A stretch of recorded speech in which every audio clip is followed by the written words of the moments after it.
Hello friends, आप सभी का अपने एचडीएस ट्यूटोरियल पर स्वागत है। इस वीडियो में हम लोग देखेंगे जीसीईआरटी क्लास 6 का मिड टर्म असाइनमेंट सत्र 2020-2021। तो देखिए पूर्णांक है 100 का, और इस वीडियो में देखेंगे हिंदी का, देखेंगे इंग्लिश का, देखेंगे और गणित का देखेंगे। ये हमारा पार्ट 1 है। पार्ट 2 में जल्द अपलोड कर दूंगा आज ही, जिसमें हम लोग साइंस और सोशल साइंस का देखेंगे। तो चलिए हम लोग बेसिकली हिंदी, इंग्लिश और गणित का बनाते हैं। तो सबसे पहले देखिए हिंदी का। हिंदी देखिए, सबसे पहला क्वेश्चन है, इनमें से कौन सा शब्द वीर का विलोम शब्द नहीं है। ओके, देखिए इनमें से कौन सा शब्द वीर का विलोम शब्द नहीं है। तो देखिए पहला ऑप्शन कायर, दूसरा कापुरुष, तीसरा डरपोक, चौथा ईर्ष्यालु। तो देखिए इसका सही आंसर हो जाएगा ऑप्शन नंबर डी, क्योंकि कायर मतलब भी डरपोक होता है और कापुरुष मतलब भी डरपोक होता है और डरपोक मतलब भी डरपोक तो होता ही है। तो ये तीनों वीर का विलोम है। लेकिन ईर्ष्यालु, ईर्ष्या मतलब ईर्ष्या करना, किसी से ईर्ष्या करना, ये वीर का विलोम शब्द नहीं है। फिर देखिए सेकंड नंबर का क्वेश्चन है, अरे तुम आ गए वाक्य में कौन सा विराम चिन्ह का प्रयोग किया जाएगा। तो देखिए यहाँ पर अरे तुम आ गए, यहाँ पर कौन सा विराम चिन्ह का उपयोग करना पड़ेगा। तो देखिए सबसे पहला ऑप्शन है यहाँ पर क्वेश्चन मार्क, दूसरा पूर्ण विराम, तीसरा है कोमा जिसको अल्प विराम कहते हैं, और यहाँ पर विस्मयादि बोधक चिन्ह है। इसका आंसर हो जाएगा ऑप्शन नंबर बी। ओके, पूर्ण विराम लगेगा यहाँ पर।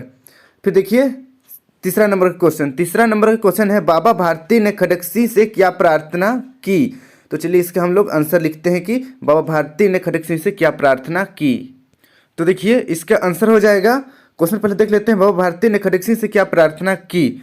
देखिए उत्तर, बाबा भारती ने खड़गसिंह से यह प्रार्थना की कि इस घटना को किसी के सामने प्रकट न करना, क्योंकि लोगों को अगर इस घटना का पता चल गया तो वे किसी दीन दुखी पर विश्वास न करेंगे। ओके, तो इसे नोट कर लीजिए। फिर हम लोग बढ़ते हैं अब नेक्स्ट क्वेश्चन की ओर। नेक्स्ट क्वेश्चन देखिए, क्वेश्चन नंबर 4 है, खड़गसिंह कौन था। क्लियर है, खड़गसिंह कौन था। तो चलिए इसका आंसर लिखते हैं। तो इसका आंसर आप लिखिए, देखिए खड़गसिंह उस इलाके का कुख्यात डाकू था। ओके, इसे नोट कर लीजिए, खड़गसिंह उस इलाके का कुख्यात डाकू था, मतलब मशहूर डाकू था। अब देखिए 5 नंबर का क्वेश्चन है, वीर तुम बढ़े चलो शीर्षक कविता में कवि ने वीर कहकर किसे संबोधित किया है। वीर तुम बढ़े चलो शीर्षक कविता में कवि ने वीर कहकर किसे संबोधित किया है। तो चलिए इसका हम लोग आंसर लिखते हैं। तो देखिए इसका आंसर हो जाएगा, कवि ने देश के प्रत्येक नागरिक को वीर कहकर संबोधित किया है। ओके, कवि ने देश के प्रत्येक नागरिक को वीर कहकर संबोधित किया है, इसे नोट कर लीजिए। उसके बाद हम लोग बढ़ेंगे नेक्स्ट नंबर की ओर। फिर देखिए नेक्स्ट नंबर 6 का क्वेश्चन है, बाबा भारती का निवास स्थान कहाँ था। तो चलिए इसका आंसर लिखते हैं कि बाबा भारती का निवास स्थान कहाँ था। तो देखिए 6 नंबर का आंसर, बाबा भारती का निवास स्थान कहाँ था। बाबा भारती का निवास स्थान गांव के बाहर एक छोटे से मंदिर में था। तो इसे नोट कर लीजिए, बाबा भारती का निवास स्थान गांव के बाहर एक छोटे से मंदिर में था। फिर हम लोग बढ़ेंगे नेक्स्ट क्वेश्चन की ओर। नेक्स्ट नंबर का क्वेश्चन देखिए 7 नंबर का क्वेश्चन है, इनमें से किन्हीं 2 मुहावरों का अर्थ लिखकर वाक्य में प्रयोग करें। तो देखिए मुंह तोड़ना दूसरा है, दिल टूटना तीसरा है, फूलाना समाना। तो चलिए हम लोग किसी 2 का अर्थ लिखकर इसका एक वाक्य बनाते हैं। तो ध्यान दीजिए यहाँ पर है कि दिल टूटना। ओके, दिल टूट जाना का अर्थ होगा बहुत दुखी होना। सीमा को परीक्षा में इच्छा के अनुरूप अंक न मिलने पर उसका दिल टूट गया। फिर देखिए नेक्स्ट, मुंह मोड़ना, विमुख होना। मुंह मोड़ना मतलब होता है विमुख होना। इन दिनों वह खेलकूद से मुंह मोड़कर पढ़ाई में लगा हुआ है। तो इसे नोट कर लीजिए। अब हम लोग बढ़ते हैं नेक्स्ट क्वेश्चन की ओर। नेक्स्ट देखिए 8 नंबर का क्वेश्चन है, इनमें से किन्हीं 2 शब्दों का भाववाचक संज्ञा बनाएं। तो देखिए पहला अपना, दूसरा दिन, तीसरा मित्र है। तो इसमें से हम लोग एक अपना का लिखेंगे और मित्र का लिखेंगे। अपना का अपनापन होगा, मित्र का मित्रता होगा। तो चलिए मैं स्पेलिंग बताता हूँ आपको। यहाँ पर देखिए अपना, अपना का अपनापन और मित्र का मित्रता। तो इस तरीके से इसे नोट कर लीजिए। फिर हम लोग देखेंगे 9 नंबर। 9 नंबर का क्वेश्चन है, हार की जीत कहानी से हमें क्या सीख मिलती है। हार की जीत कहानी से हमें क्या सीख मिलती है। तो चलिए इसका आंसर लिखते हैं। तो देखिए इसका आंसर, पहले क्वेश्चन एक बार रिपीट कर लेते हैं। हार की जीत कहानी से हमें क्या सीख मिलती है। तो इसका आंसर लिखिएगा आप। इस कहानी से हमें यह सीख मिलती है कि हम किसी वस्तु को प्राप्त करने के लिए कभी छल ना करें, बल्कि मेहनत के बल पर वस्तु को हासिल करें। ओके, तो इसे नोट कर लीजिए और इसे अपने जीवन में भी उतारने का प्रयास करना है। तो चलिए बढ़ते हैं अब हम लोग नेक्स्ट नंबर की ओर। नेक्स्ट नंबर देखिए 10 नंबर। 10 नंबर का क्वेश्चन है, अपने राष्ट्र ध्वज का एक चित्र बनाइए और ध्वज के रंगों का अर्थ लिखिए। तो चलिए, आपको तो पता ही है राष्ट्र ध्वज कैसे बनाना है, फिर भी एक मैं यहाँ पर फोटो दिखा रहा हूँ। उसके बाद हम लोग देखेंगे कि ध्वज के रंगों का अर्थ क्या है। ये देखिए यहाँ पर एक शानदार सा ड्राइंग बनाया हुआ है तिरंगा का, इससे आप ड्रॉ कर लीजिए। उसके बाद इसका हम लोग अर्थ लिखते हैं कि केसरिया का क्या अर्थ होता है, सफ़ेद का क्या अर्थ होता है और नीचे हरा इसका क्या अर्थ होता है। अब आगे देखिए, आप इसे लिखिए, तिरंगे में मौजूद केसरिया रंग को साहस और बलिदान का प्रतीक माना जाता है, वहीं सफ़ेद रंग सच्चाई, शांति और पवित्रता की निशानी है। तिरंगे के तीसरे यानी हरे रंग को संपन्नता का प्रतीक माना जाता है। ये रंग मिलकर देश के गौरव का प्रतीक बनाते हैं और भाईचारे के संदेश के साथ ही जीवन को लेकर ज्ञान भी देते हैं। तो इसे नोट कर लीजिए। फिर हम लोग बढ़ेंगे नेक्स्ट क्वेश्चन की ओर। तो इस तरीके से हमारा हिंदी सब्जेक्ट कंप्लीट हुआ। अब हम लोग बढ़ेंगे इंग्लिश की ओर। तो चलिए इंग्लिश का यहाँ पर देखते हैं 11 number.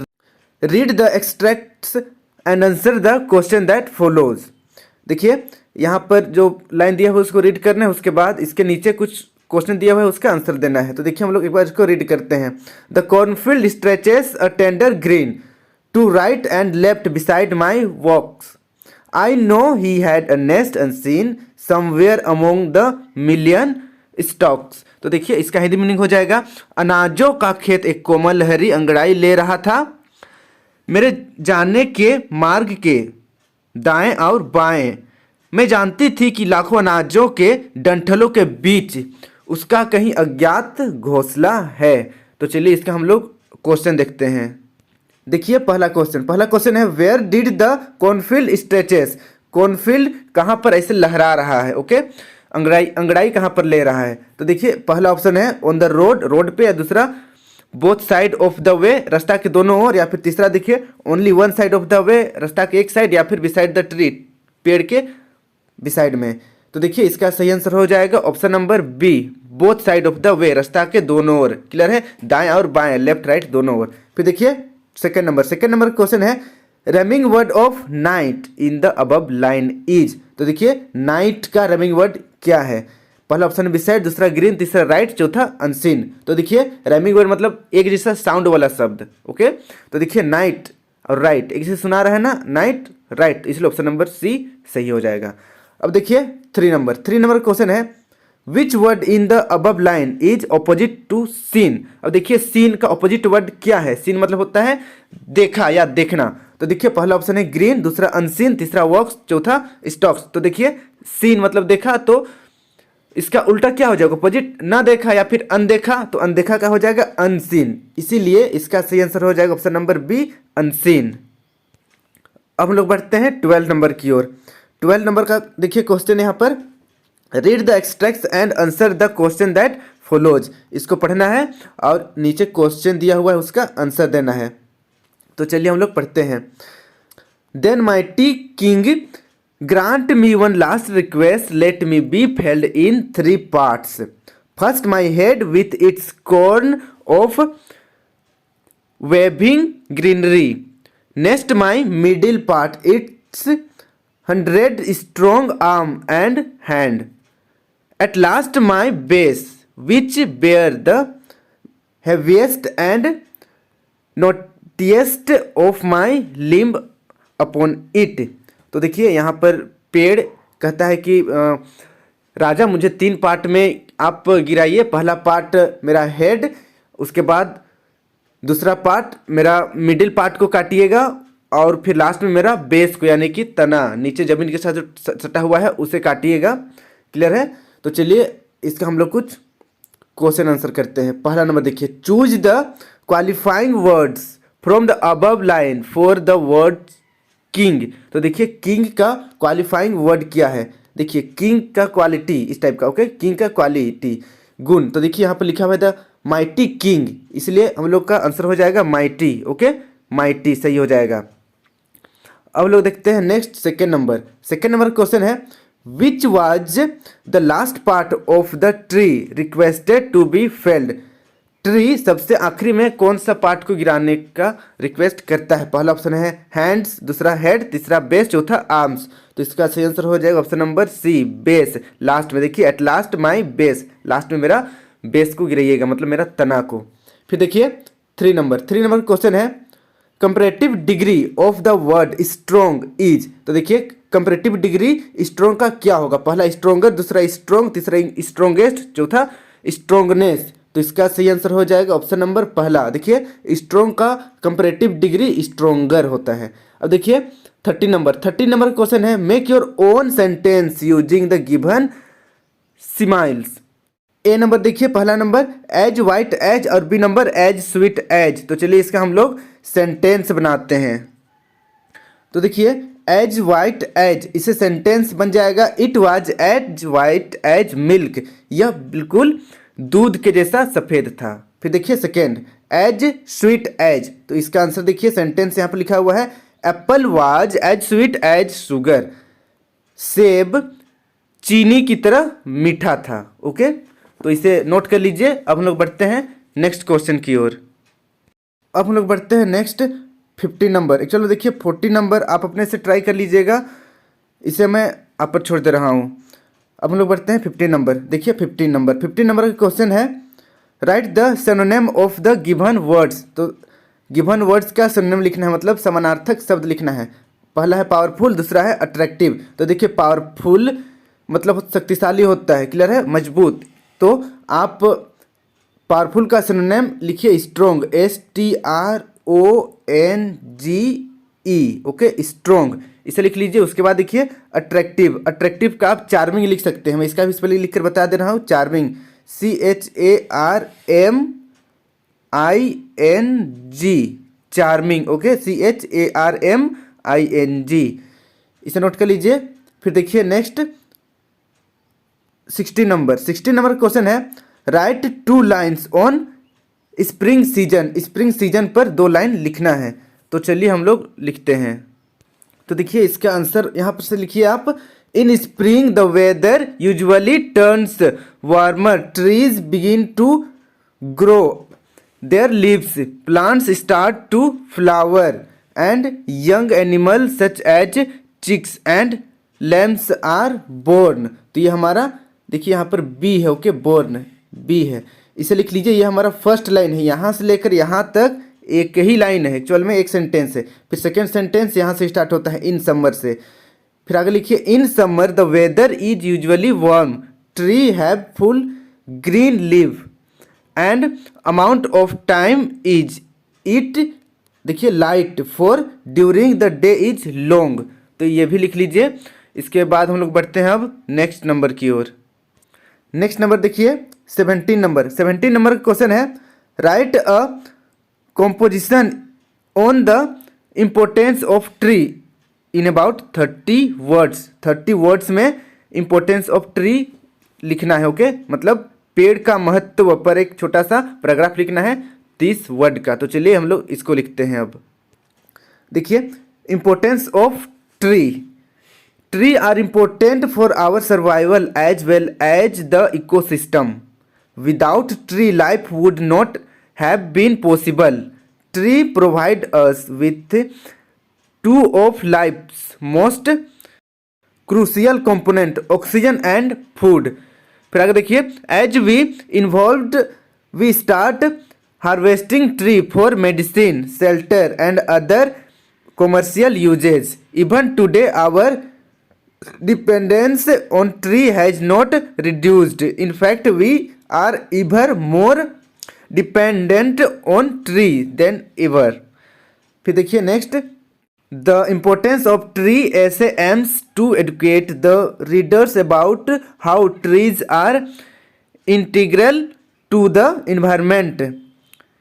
Our needs are so high that we have started cutting down huge swaths of forest for the expansion of human land. तो इसे नोट कर लीजिए. फिर हम लोग बढ़ेंगे नेक्स्ट नंबर की ओर. नेक्स्ट नंबर देखिए 18 नंबर. 18 नंबर का क्वेश्चन है, according to the poem a teacher for all season. एक कविता है, a teacher for all season. Why and how is a teacher compared to the autumn season? Write in your own words. तो चलिए इसका answer लिखते हैं. इसका answer देखिए, आंसर लिखिए. A teacher for all season, the poet expresses gratitude to the teacher for being a truly perfect person. Okay? फिर देखिए नीचे, according to poet, a teacher is a spring season who nurtures courage and lead us.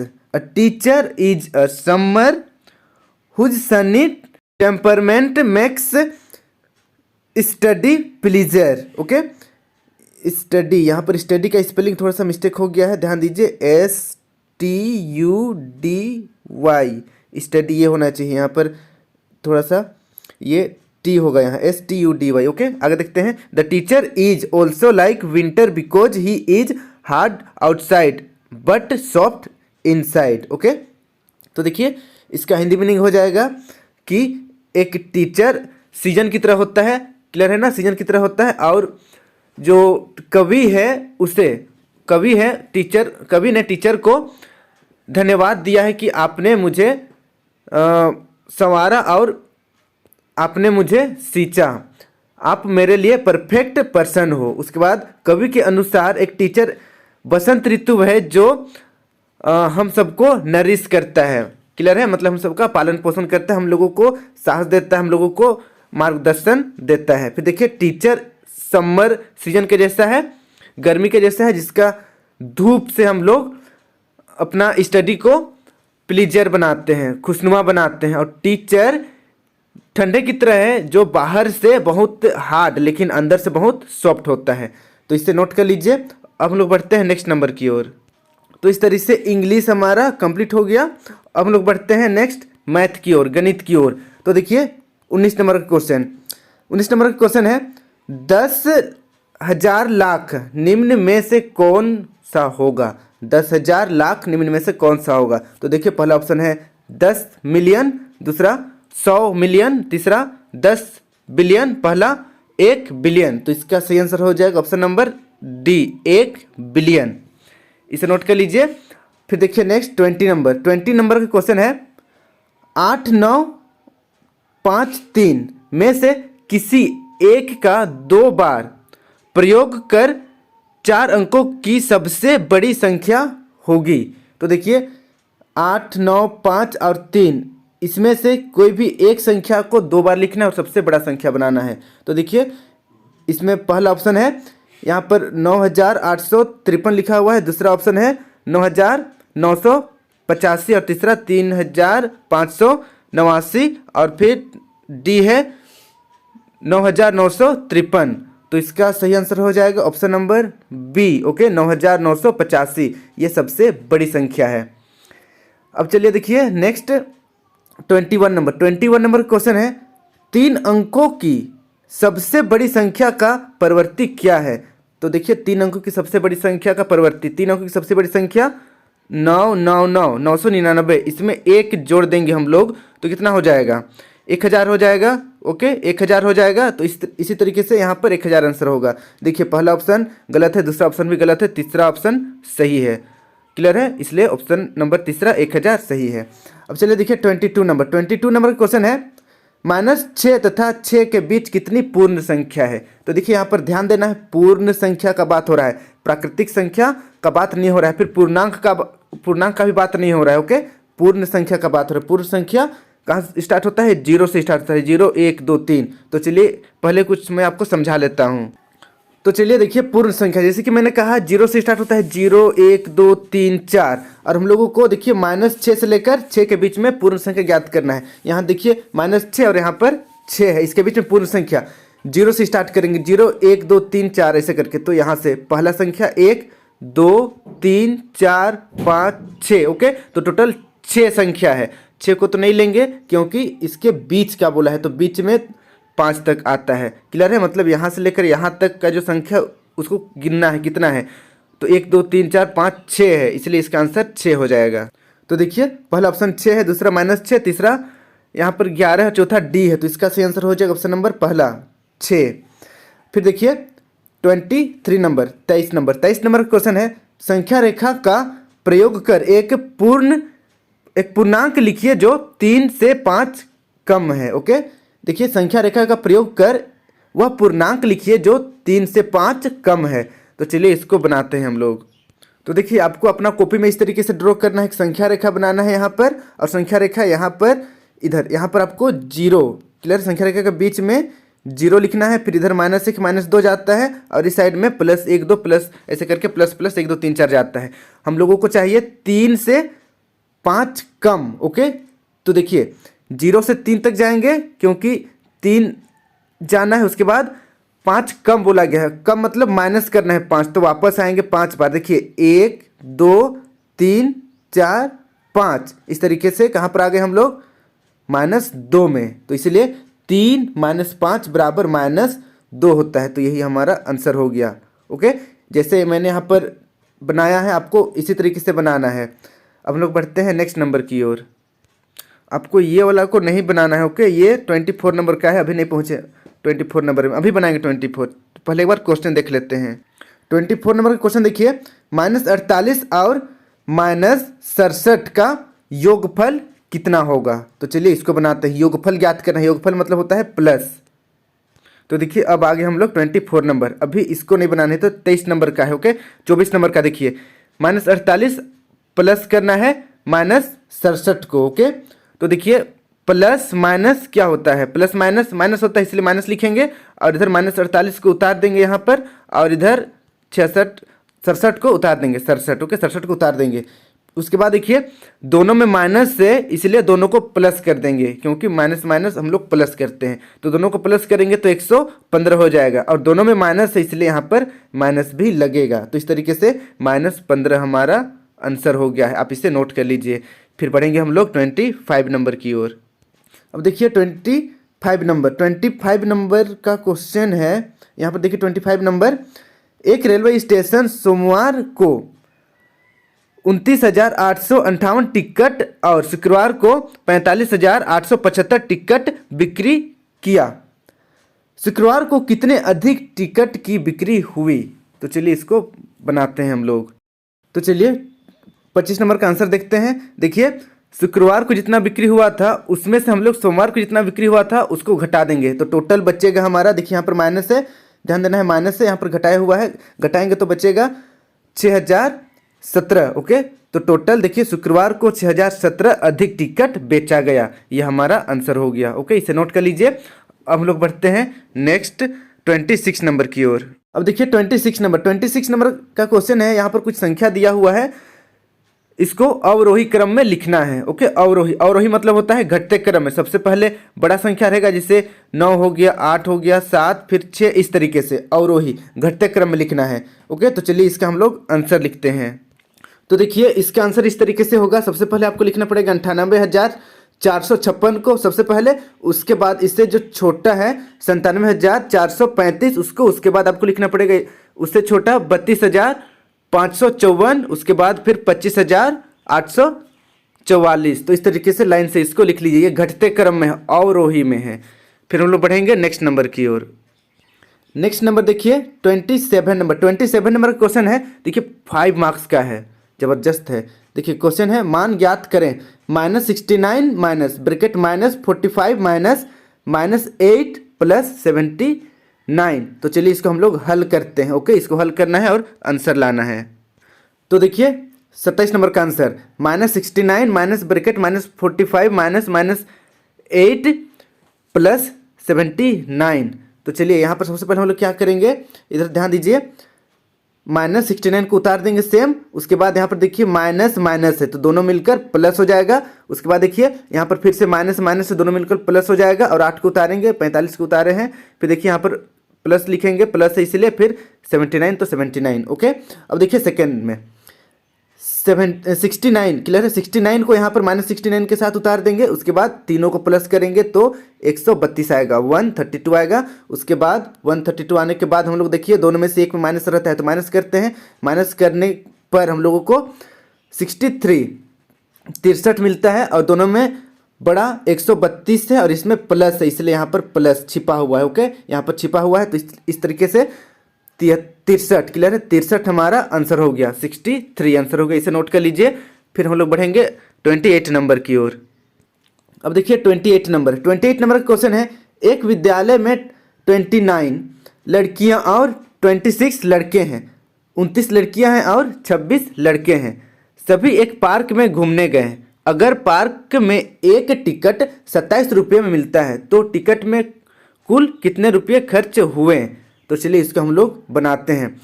उससे पहले आपसे request है कि अगर अभी तक आप मेरे चैनल को HDS ट्यूटोरियल को सब्सक्राइब नहीं किया तो सब्सक्राइब कर लीजिए, और साथ ही बेल आइकन को भी प्रेस कर दीजिए। बेल आइकन प्रेस करने से क्या होगा कि जब भी मैं वीडियो अपलोड करूंगा इस चैनल पर आप लोगों को नोटिफिकेशन मिल जाएगा कि इस चैनल पर वीडियो अपलोड हो चुका है।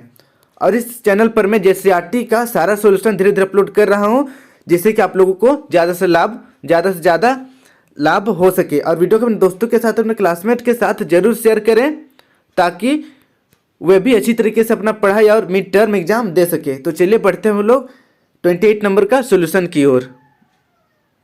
देखिए 28 नंबर क्वेश्चन है। क्वेश्चन तो हो गया, हमारा आंसर इधर है। देखिए कुल विद्यार्थियों की संख्या, तो देखिए कुल विद्यार्थियों की संख्या कैसे पता करेंगे, जितना लड़कियां और लड़कियां दोनों को जोड़ देंगे। तो यहाँ पर मैंने दोनों को प्लस कर दिया, 29 और 26 को के 29 और 26 को, तो 55 हो गया है। तो क्लास में कुल 55 विद्यार्थी हैं। अब देखिए एक टिकट का दाम, यहाँ पर देखिए एक टिकट का दाम 27 रुपया है, तो 55 विद्यार्थी के लिए कितना खर्च करना पड़ेगा? दोनों को हम लोगों को यहाँ पर मल्टीप्लाई करना पड़ेगा। 27 गुना 55 करेंगे तो यहाँ पर आंसर आ जाएगा 1485। तो इस तरीके से 1485 रुपया ये हो गया हमारा आंसर।